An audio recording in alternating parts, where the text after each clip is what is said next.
What do you do when the one person you need most storms into your life like a bullet, dangerous and irresistible at the same time? The wind cut through Powder Pass like a rusty blade, cold enough to burn. Rosa Quinn leaned low over her mare as dust whipped across the trail, stinging her eyes and turning the world into a red haze. She pulled her coat tighter, but the cold still reached her bones. 6 long years had passed since the war ended, yet old habits clung to her like scars. She still scanned every shadow, every ridgeline, every flicker of movement, as if danger was always one breath away. A scream cut through the wind. Not a woman's scream, but the raw, gut-twisting sound of a man in agony. Her hands moved toward her medical bag before her mind even caught up. Instinct, training, survival. She urged her mare down the slope toward the sound.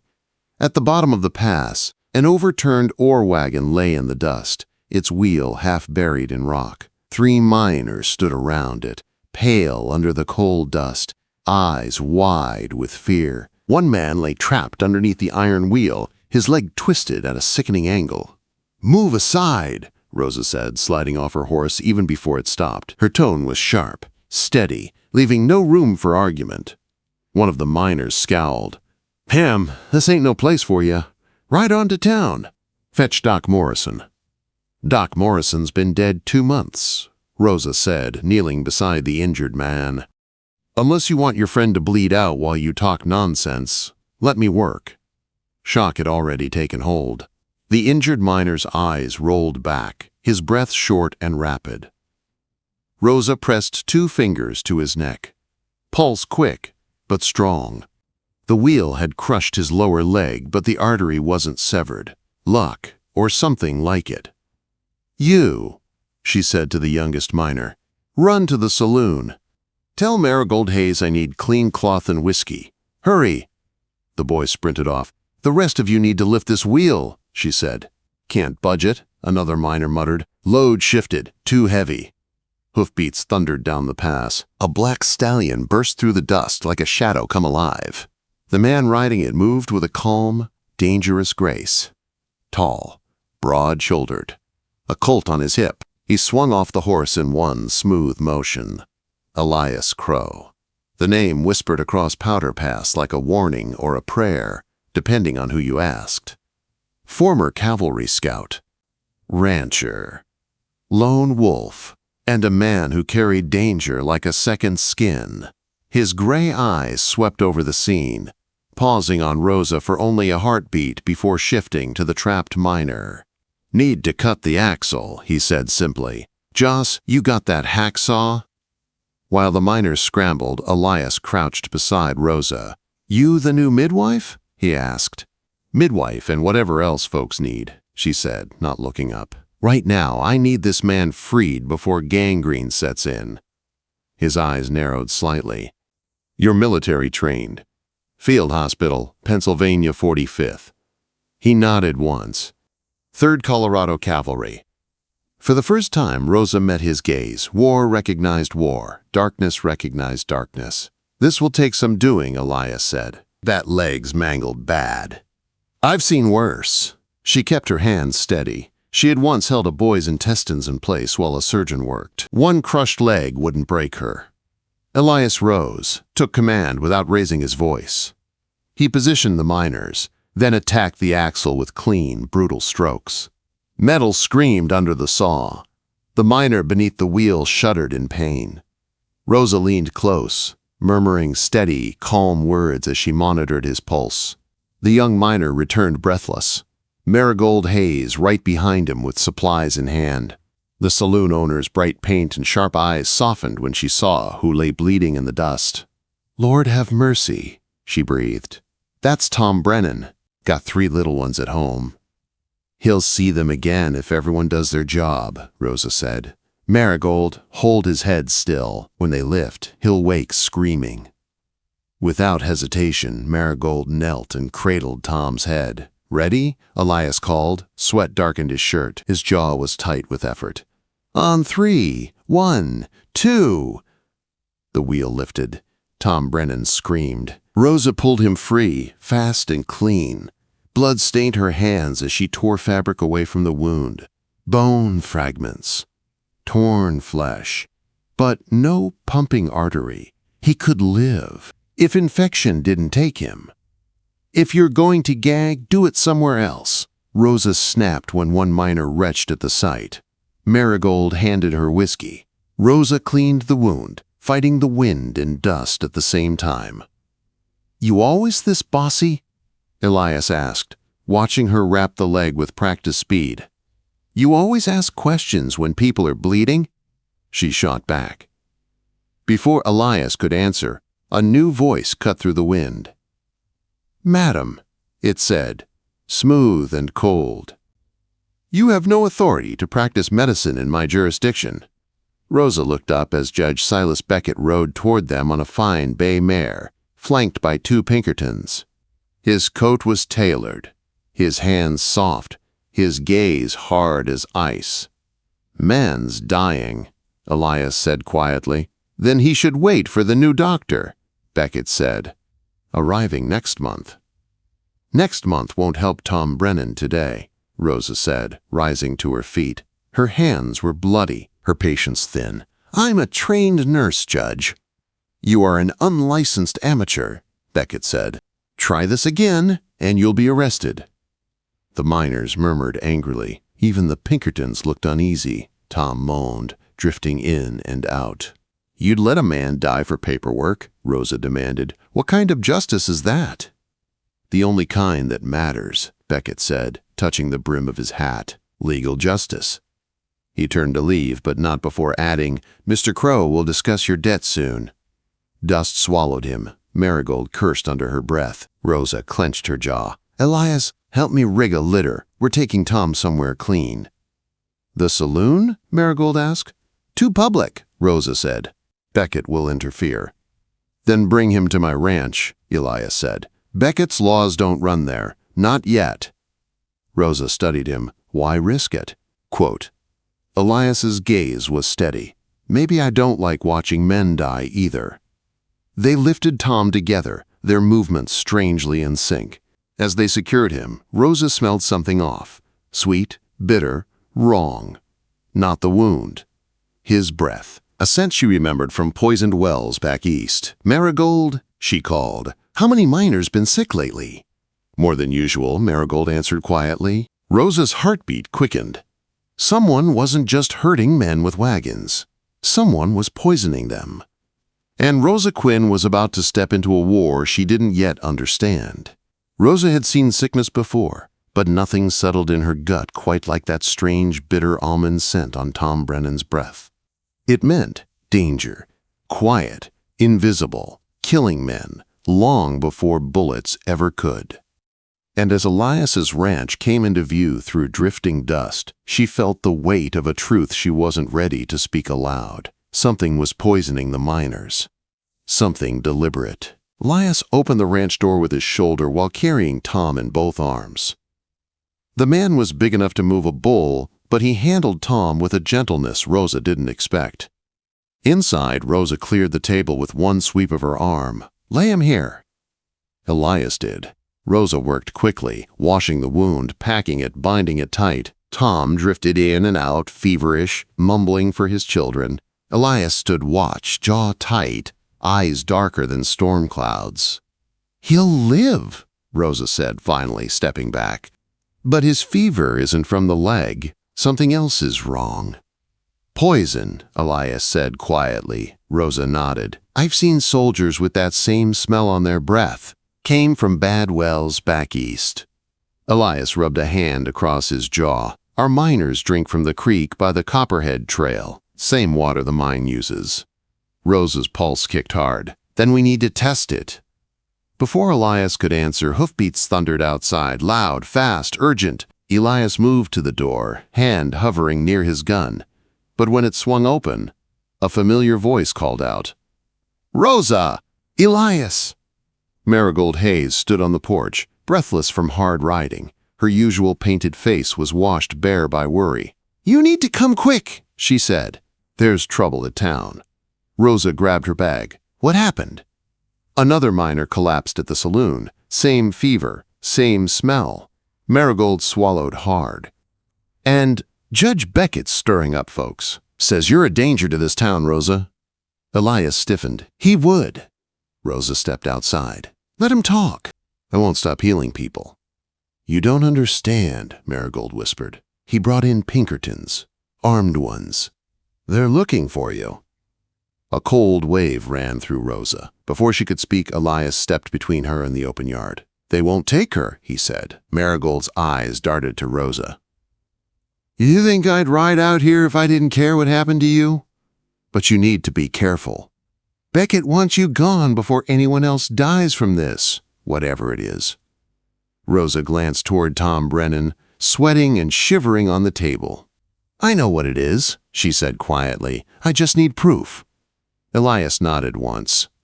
Then we get it. But as they prepared to ride out, another figure appeared in the doorway. Nia Two Elks, a Shoshone woman Rosa had never met. She carried a leather satchel filled with herbs and glass jars that clicked as she moved. You Rosa Quinn? Nia asked calmly. Rosa blinked. I am. Nia held out a jar. Your Marigold said you needed medicines. My people have treated sickness like this before.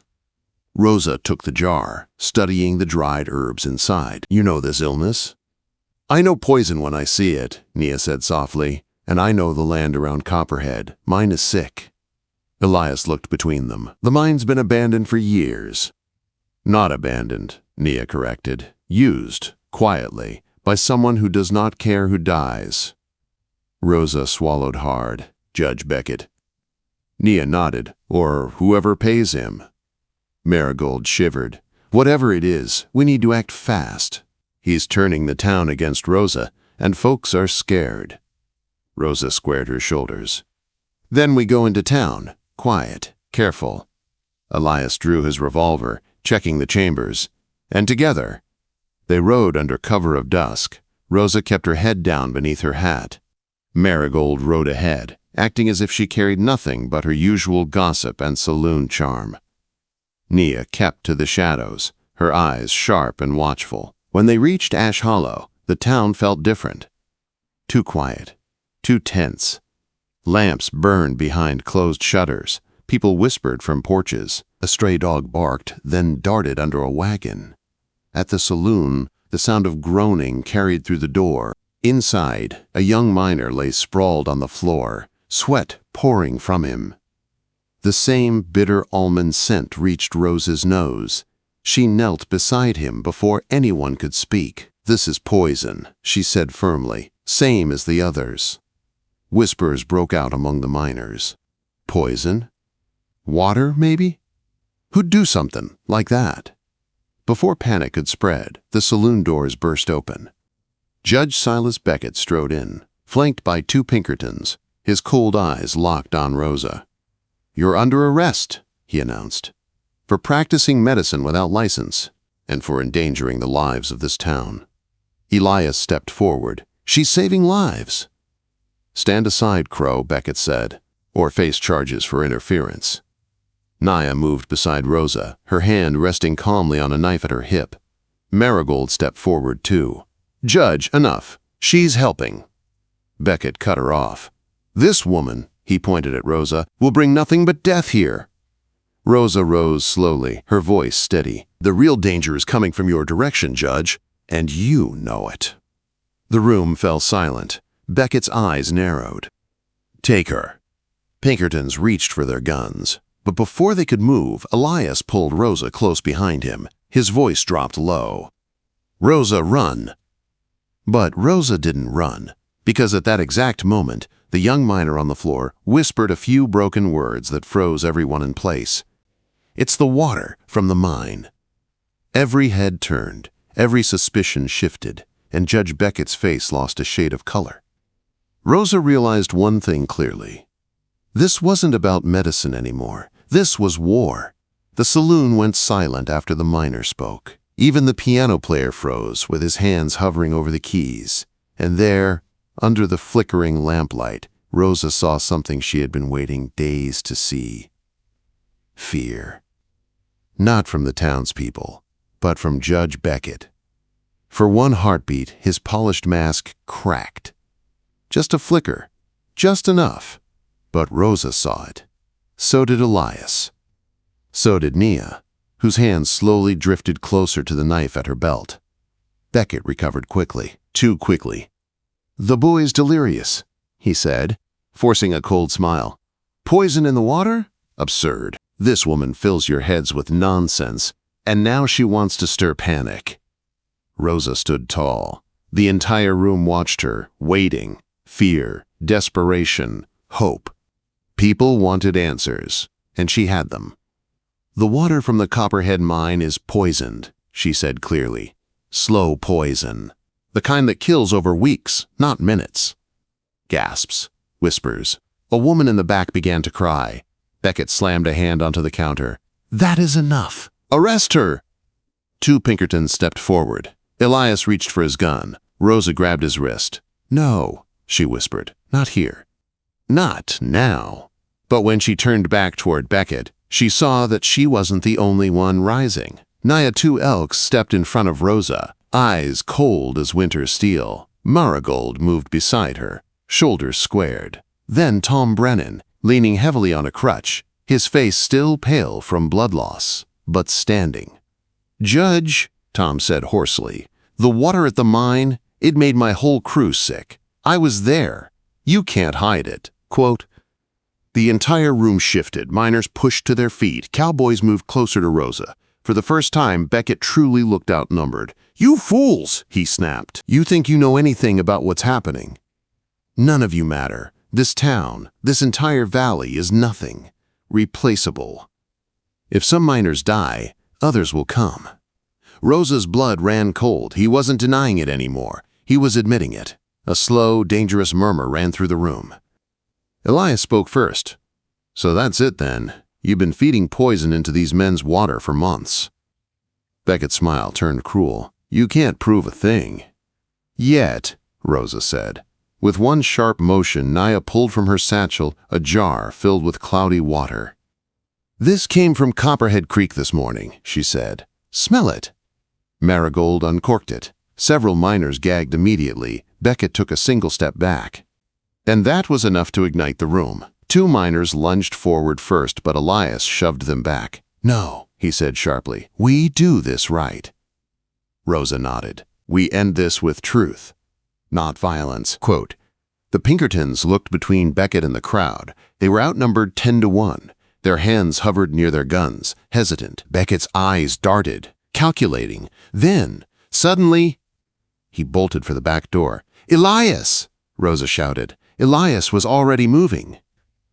He slammed through the rear exit, Rosa and Nia right behind him. The wind tore at their coats as they sprinted into the alley behind the saloon. Beckett raced toward his horse. "Not today," Rosa whispered. She grabbed Elias's belt from behind to steady herself on the slick ground, and Elias gasped, half turning toward her. "Woman," he growled, "you'll drive me straight into sin if you keep doing that." "Keep running," she snapped, cheeks burning. Beckett swung onto his horse. "Stop," Elias shouted, raising his revolver, but Rosa shoved his arm. "Don't shoot. We need him alive." Beckett yanked the reins and kicked hard. But Nia stepped in front of the horse with a length of rope in her hands. The horse reared. The judge went flying. He hit the ground hard, knocking the wind out of him. Elias strode forward, grabbed him by the coat, and yanked him upright. "You poisoned good men," Elias said, voice low and shaking with fury. "And you tried to kill her." He shoved Beckett against the water trough. Rosa stepped in front of Elias, touching his chest gently. "Let me," she whispered. Elias's jaw clenched, but he stepped back. Rosa faced Beckett. "You hurt this town," she said quietly. "You let men die slow deaths so you could profit.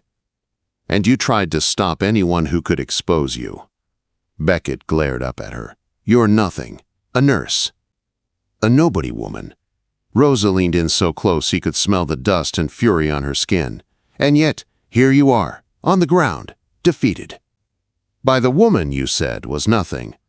The townspeople flooded into the alley behind her. For the first time in his life, Judge Silas Beckett looked small and afraid. "Take him," Rosa said simply. The Pinkertons who remained loyal, out of fear or morality, stepped forward and shackled him. Tom Brennan limped up beside Rosa. "You saved us," he said. "All of us." Rosa shook her head. "We saved each other." Elias stepped to her side, his hand brushing hers, warm, steady. "Now what?" he asked. Rosa looked around at the people of Ash Hollow, at Nia, at Marigold, at Tom, at Elias. "Now," she said softly, "we heal." Ash Hollow erupted into relieved cheers. The wind carried their voices high into the night sky. Rosa felt Elias's hand slip fully into hers. He squeezed once. "You did it, Rosa Quinn." "We did it," she replied. And as the lantern lights glowed across town, and the poisoner of Ash Hollow was dragged toward justice, Rosa knew one thing for certain. She had finally found her place. And her people, and maybe, just maybe, her heart.